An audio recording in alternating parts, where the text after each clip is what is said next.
नमस्कार दोस्तों। अभी हम कोरोना की महामारी को झेल कर निकले। हमने देखा कि इस महामारी ने सारे विश्व की जनसंख्या को प्रभावित किया, हर तरह से, सामाजिक, राजनीतिक और आर्थिक रूप से। लाखों लोग मारे गए। महामारी का फैलना मानव इतिहास में नया नहीं है। प्राचीन काल से, शुरुआत से ही जो मानव समूह है या समाज है, वो बीमारियों की गिरफ्त में आता रहा है। अब क्योंकि समाज की जो बनावट है उसमें लगातार परिवर्तन है। अब प्राचीन काल में और मध्य काल में जो मानव समाज है वो स्थानीय स्तर पर या गांव के स्तर पर या कबीले के स्तर पर संगठित है। इसलिए जो बीमारियां जो आती थी वो भी उसी लेवल पे आती थी, स्थानीय स्तर पर, गांव के स्तर पर या कबीले के स्तर पर। परंतु जो आज का समाज है, जो आधुनिक समाज है, इसकी मुख्य विशेषता है वैश्वीकरण, ग्लोबलाइजेशन। यानी जो आज का की दुनिया है, जो मानव समाज है, वो तेज यातायात के साधनों द्वारा, सूचना द्वारा आपस में गुथा हुआ है। और जो मानव है, वस्तुएं हैं, विचार हैं, समाचार हैं, फैशन है, खाने की वस्तुएं हैं, बीमारियां हैं, ये तेजी से एक क्षेत्र से दूसरे क्षेत्र में पहुंच जाती हैं।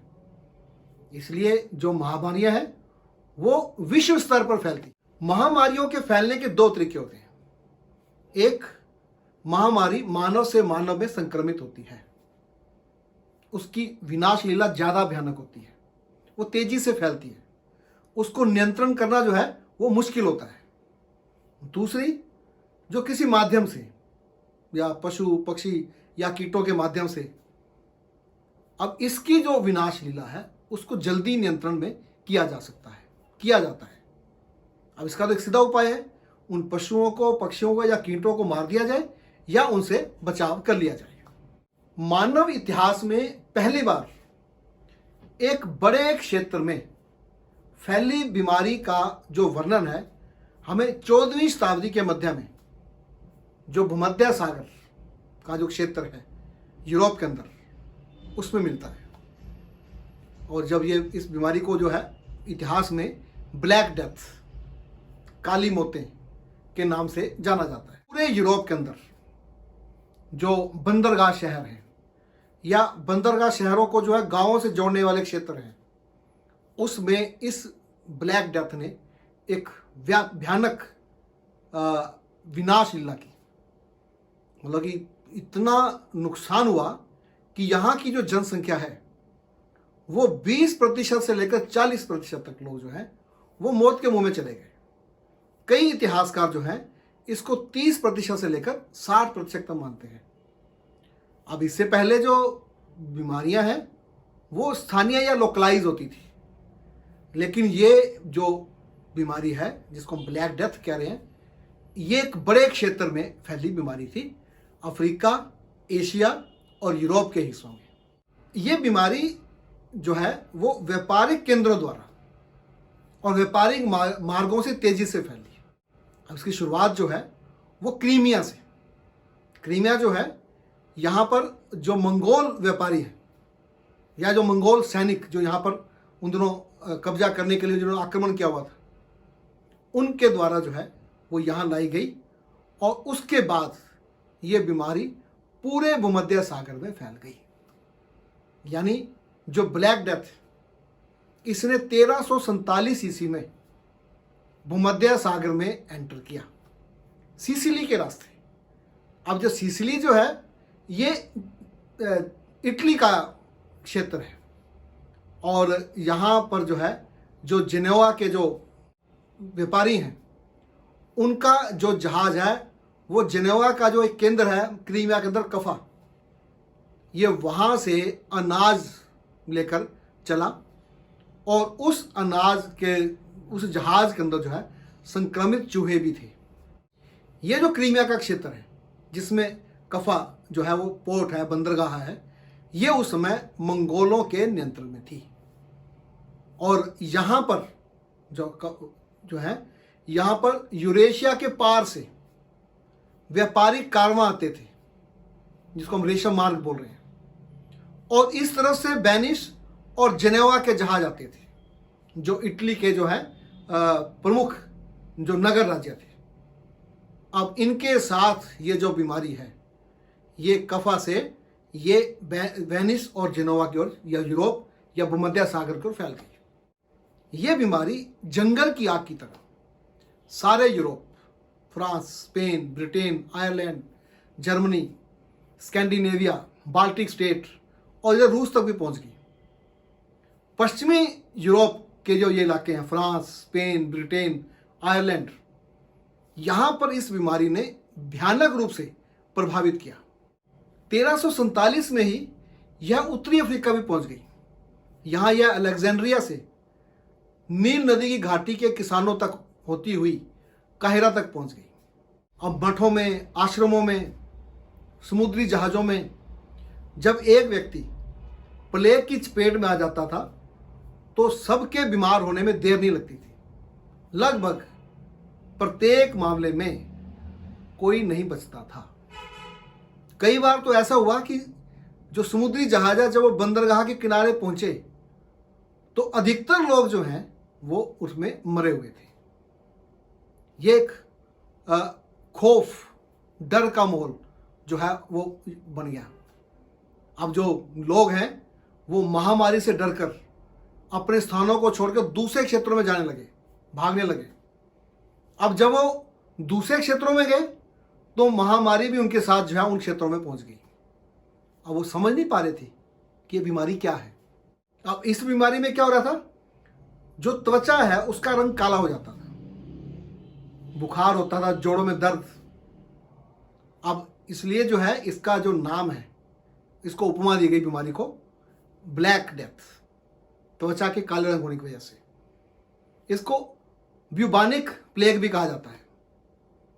ये जो बीमारी है ये यर्सीनिया पेस्टिस से, ये एक वायरस है, उसके द्वारा फैलती है जो कि जानलेवा है। जियोवानी बोकाचियो ये उस समय इटली का लेखक है। 1313 से 1375 इसका लाइफ स्पैन है। उस समय जो है का जो दृश्य है उसका वर्णन करते हुए वो क्या लिखता है, कितने बहादुर पुरुषों और महिलाओं ने अपने कुटुंबियों के साथ नाश्ता कर उस रात्रि को अपने पूर्वजों के साथ रात्रि भोजन किया होगा। लोगों की हालत दयनीय थी जिसे देखा नहीं जा सकता था। वे हजारों की संख्या में प्रतिदिन बीमार होते थे और बिना किसी मदद के मर जाते थे। अनेकों खुली गलियों में मरते थे और बाकी अपने घरों में मरते थे। इसका पता उनके सड़े शरीर की बदबू से चलता था। क्योंकि पवित्र कब्रिस्तान इतनी संख्या में शरीरों को दबाने में पर्याप्त नहीं थे, उनको सैकड़ों की संख्या में बड़ी बड़ी खंदकों में डाल दिया जाता था, जैसे कि पोत में सामान को भरा जाता है और ऊपर से थोड़ी सी मिट्टी डाल दी जाती थी। अब बोकाचियो का जो ये वर्णन है दर्दनाक, भयानक है। बीमारी ने कुछ क्षेत्रों को ज्यादा प्रभावित किया और कुछ को कम। मृतकों की संख्या कितनी थी उसका उचित अनुमान लगाना मुश्किल है। 2013 ईस्वी में एक जीनोम स्टडी की जो रिपोर्ट आई उसमें इस बीमारी का जो उदय स्थान है वो तिब्बत के पठार को प्रस्तावित किया गया। इस बीमारी ने 13वीं शताब्दी के शुरू में चीन में भी कहर बरपाया था। अब ये जो बीमारी है इतने बड़े क्षेत्र में फैल गई, इसके लिए हमें उस समय के जो आर्थिक राजनीतिक संदर्भ है उसको समझना होगा। अब इसके लिए पहले जो है ये भूमध्य सागरीय जो व्यापार क्षेत्र है, अब इसको समझें क्योंकि ये विकसित व्यापार क्षेत्र था। अब भूमध्य सागरीय जो व्यापार क्षेत्र है ये काला सागर और इधर जो है लाल सागर के साथ, और लाल सागर के साथ इधर हिंद महासागर के साथ जुड़ा हुआ था। अब धर्म युद्ध के बाद जो 11वीं, 12वीं और 13वीं शताब्दी में हुए, 1204 में लास्ट था, तो अब धर्म युद्ध में आपने देखा था कि जो ईसाई जो पादरी हैं या पोप है वो सामंतों की सेना को फ्रांस और जर्मन से ऑर्गेनाइज करके इधर अरब और इधर पूर्वी यूरोप की तरफ ला रहे थे। अब इतने बड़े क्षेत्र में इतनी बड़ी सेना को लेकर जाना, उसके लिए अच्छे जहाज चाहिए थे। इसलिए जो उस समय जहाज बनाने की टेक्नोलॉजी के अंदर विकास हुआ। अब वो युद्ध तो खत्म हो गए, लेकिन जो जहाज बनाने की टेक्नोलॉजी थी वो बनी रही। इससे क्या हो गया कि पश्चिमी यूरोप का मध्य यूरोप के साथ और अरब के क्षेत्रों से अब संपर्क जो है वो तेज हो गया। अब इसका परिणाम जो है वो ये निकला कि जो इटली के शहर थे वो व्यापार में लाभ कमा रहे थे, वो व्यापार को बढ़ा रहे थे। अब उसके परिणाम स्वरूप जब व्यापार बढ़ रहा है, व्यापारिक केंद्रों की संख्या बढ़ने लगी। अब इधर मंगोल साम्राज्य, ये मंगोल यानी यहाँ पर मंगोलिया, चीन के ऊपर का ये इलाका, यहाँ से इन्होंने अपने साम्राज्य का प्रसार करना शुरू किया और 13वीं शताब्दी में पूरे एशिया और अरब को इकट्ठा कर लिया। अब मंगोल साम्राज्य का विस्तार इधर भूमध्य सागर, क्रीमिया तक, तुर्की और इधर रूस के मास्को तक हो गया। एक विशाल साम्राज्य था। अब मंगोलों ने व्यापारिक मार्ग यानी रेश मार्ग को शुरू किया। अब इसमें आप देखें, जो मंगोलों की सेना है वो उसमें चीन से लेकर और इधर तुर्की तक, क्रीमिया तक, रूस तक और इधर अरब तक जो है उसकी गतिविधियों का ये इतना बड़ा क्षेत्र था। अब वो अपने साथ सब कुछ लेकर जा रहे हैं, वस्तुएं, विचार, बीमारियां, लोग तो जा ही रहे हैं, यानी ये साथ साथ चल रहे हैं। अब आप भूमध्य सागरीय क्षेत्रों को फिर देखें, रेशम मार्ग से चीन तक का इलाका, लाल सागर से हिंद महासागर, भूमध्य सागर और इधर लाल सागर। अब पूरी दुनिया से भूमध्य सागर में वस्तुएं आ रही थी। स्थल मार्ग से, जल मार्ग से जो ये व्यापारिक केंद्र हैं, यहां पर जो है वस्तुएं, विचार, बीमारियां, लोग एक स्थान से दूसरे स्थान पर जाने लगे। अब ये जो बीमारी है, इसमें मौतों की जो असली संख्या है, चाहे वो कुछ भी हो, परंतु इसने जनसंख्या का काफी नुकसान किया। मवेशियों की, पशुओं की संख्या कम हो गई। इससे कई प्रैक्टिकल समस्याएं उभरी, जैसे जो बड़े बड़े शहर बन रहे थे अब वो सिकुड़ गए। मांग और उसकी पूर्ति, डिमांड एंड सप्लाई की जो चेन थी, जो कड़ी थी, वो टूट गई। जो मांग है उसमें कमी आ गई, जिससे क्या हो गया, जो वस्तुएं थी उनकी कीमतों में कमी आ गई। परिवार के परिवार तबाह हो गए, कहीं कोई कमाने वाला नहीं रहा। अब खेतों में काम करने वालों की संख्या कम हो गई, जमीन उजाड़ होने लगी, खेती कम हो गई। लोगों के लिए भोजन एक समस्या बन गया, यानी भोजन की समस्या खड़ी होगी। अब गांव के गांव खत्म हो गए। एक एग्जांपल है, इंग्लैंड के अंदर ही 1000 से ज़्यादा गांव जो है वो गायब हो गए। छोटे शहर उजाड़ हो गए क्योंकि वहाँ के निवासियों ने सुरक्षित स्थानों के लिए जो उस शहर को छोड़ दिया। अब जो व्यापारी केंद्र थे वो महामारी की चपेट में आ गए, जिससे व्यापार में एकदम कमी आ गई। ये इमीडिएट उसी समय के प्रभाव आ गए। इससे यूरोप में सामाजिक, आर्थिक और राजनीतिक परिवर्तन हुए। अब श्रमिकों की कमी हो गई तो मजदूरी महंगी हो गई। अब क्योंकि श्रमिकों की कमी होने से अब मजदूरों की या श्रम की समस्या पैदा हो गई थी। अब इसके दो तरीके निकले। एक तो जो भूस्वामी है, उन्होंने अपने संसाधनों का बढ़िया और लाभदायक रास्ता निकालना शुरू किया, जैसे पशुओं की संख्या बढ़ाना। अब श्रम में क्या हो गया, यानी मजदूरी में जो है पहले जो है श्रम से विनिमय होता था, लेकिन अब पैसे से विनिमय होने लगा। जो श्रमिक हैं वो अब नगद अपना मजदूरी मांगने लगे, जिससे सामंतवाद कमजोर हो गया, क्योंकि अब रेंट नहीं है, होमेज नहीं है। ये दोनों प्रथाएं जो हैं सामंतवाद की एक मजबूत कड़ी थी, होमेज पेश करना। अब वो दोनों खत्म हो गए। अब इससे दास प्रथा भी खत्म हो गई, क्योंकि सामंतवाद कमजोर हो गया। अब श्रमिकों के पास, मजदूरों के पास ज़्यादा अवसर हैं। अब उनके पास ज़्यादा अवसर उपलब्ध हैं, वे अपना श्रम भी बेच सकते हैं। अब क्योंकि बड़ी संख्या में शहर खाली हो गए थे, गांव खत्म हो गए थे, अब खेती के लिए ज़्यादा जमीन उपलब्ध थी जहां वे खेती कर सकते थे। अब सरकार की भूमिका भी बदल गई। अब वे श्रमिकों का मूल्य त्याग करने लगे। उनकी कोशिशें कामयाब नहीं हुई।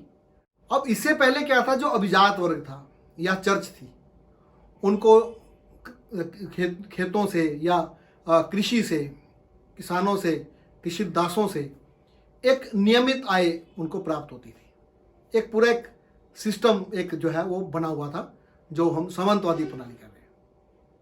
लेकिन अब ये सारा खत्म हो गया। अब जो लोग बच गए उनको खेती के नए अवसर प्राप्त हुए। श्रम की कमी के कारण जो श्रमिक है अब वो ज़्यादा मजदूरी मांगने लगे, ज़्यादा पगार मांगने लगे। अब भूस्वामियों को ज़्यादा पगार देनी पड़ी।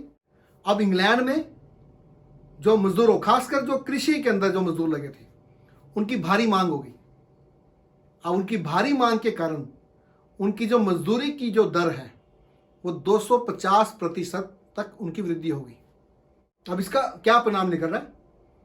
जो श्रम का जो प्रबंधन है अब उसमें परिवर्तन आ गया। पहले वो सामंतवाद पर आधारित था, अब श्रमिकों और कृषकों पर सामंतों का नियंत्रण कमजोर हो गया। बेगार करने की प्रथा कमजोर हो गई, खत्म हो गई।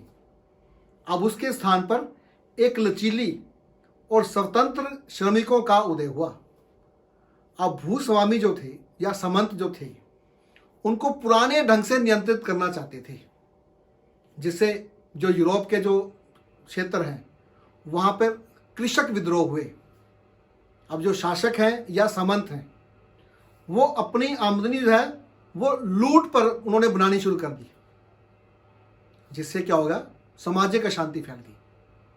अब सामंतों ने जब अपनी ज़रूरतें लोगों से पूरी करनी चाही तो कई जगह विद्रोह हो गए, जैसे पेरिस के अंदर 1358 ईस्वी में, फ्लोरेंस के अंदर 1378 ईस्वी में, लंदन में 1381 ईस्वी में।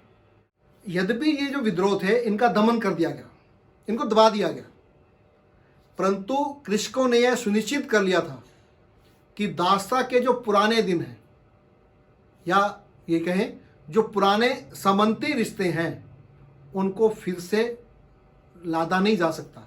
वो पुराने दिन फिर से नहीं वापिस आएंगे। अब इसमें एक चीज़ और आई, और ये इसी का परिणाम है या पहले से भी चली आ रही थी, वो था महिलाओं को संपत्ति का अधिकार प्राप्त हुआ। पति की मृत्यु पर महिला को जमीन का मालिक बनाया गया, जब तक वह दूसरा विवाह ना कर ले। उस समय की मेडिकल नॉलेज की चर्चा करना भी अनिवार्य है। आज तो हम बीमारी के कारण को जानते हैं। इतिहास को जानने समझने के लिए यह जानना जरूरी है कि जो उस समय के लोग हैं वो बीमारी को किस रूप में लेते थे, क्योंकि उस समय वो वैज्ञानिक कारण तो नहीं जानते थे। अब जो ये प्लेग है, ब्लैक डेथ, इसने पूरे इलाके के अंदर डर और कन्फ्यूजन का माहौल पैदा किया हुआ था। अब मेडिकल नॉलेज नहीं है तो उसके कारण कई बार हिंसा भी हो गई। अब एक कलाकार ग्रिम रीपर ने एक तस्वीर बनाई, उसमें घोड़े की पीठ के ऊपर एक स्केलेटन रखी तस्वीर है जो लोगों को काट रही है। यानी ब्लैक डेथ की यह तस्वीर बनाई कि घोड़े की पीठ पर एक जो स्केलेटन है वो ब्लैक डेथ है और जो लोगों को मार रहा है। अब कुछ ने इसको ईश्वरीय माना, क्योंकि 1345 ईस्वी में एक पूछल तारे को देखने की बात आ रही है।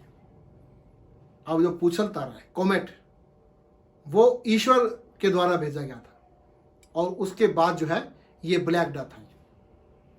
अब कुछ ने क्या किया कि ये पापियों के कारण हुआ है, इसका दोष जो है वो पापियों पर दे दिया। खास करके जो राइनलैंड जर्मन के अंदर, वहाँ पे जो फ्रैगलेंट्स हैं उनके अंदर एक रिवाज है कोड़े मारना आपस में। वो गली के अंदर खुद को कोड़े मारते हुए उन्होंने वो परेड कर रहे हैं और पाप की सजा मांगते हुए जो है वो ये कह रहे हैं कि जो गॉड है अब इस सजा को उठा ले। अब कुछ ने क्या किया, जो परंपरागत शत्रु थे, जो हम धर्म युद्ध के दौरान भी देखें, जो यहूदी हैं जिनको विधर्मी बोला जा रहा है, जो पैगन, अब उनको शत्रु माना जा रहा है, उन पर आक्रमण किए गए। यहूदियों को जो है पोलैंड भागना पड़ा। अब ये बीमारी जो है वो कहाँ से आई, इतनी भयानक क्यों है, ये उनको समझ नहीं आ रहा है। इससे एक दया की भावना बढ़ी, चैरिटेबल संस्थाओं का उदय हुआ। अब ये जो माहौल है इसके मनोवैज्ञानिक प्रभाव भी पड़े। अब मृत्यु और जो परलोक है इसने कविता में, स्थापत्य कला में और चित्रकला में स्थान प्राप्त किया। अब जो रोमन कैथोलिक चर्च थी वो जो आत्मा की मुक्ति का जो उसके पास अधिकार था उसे खो दिया। अब लोग रहस्यवाद की तरफ बढ़े।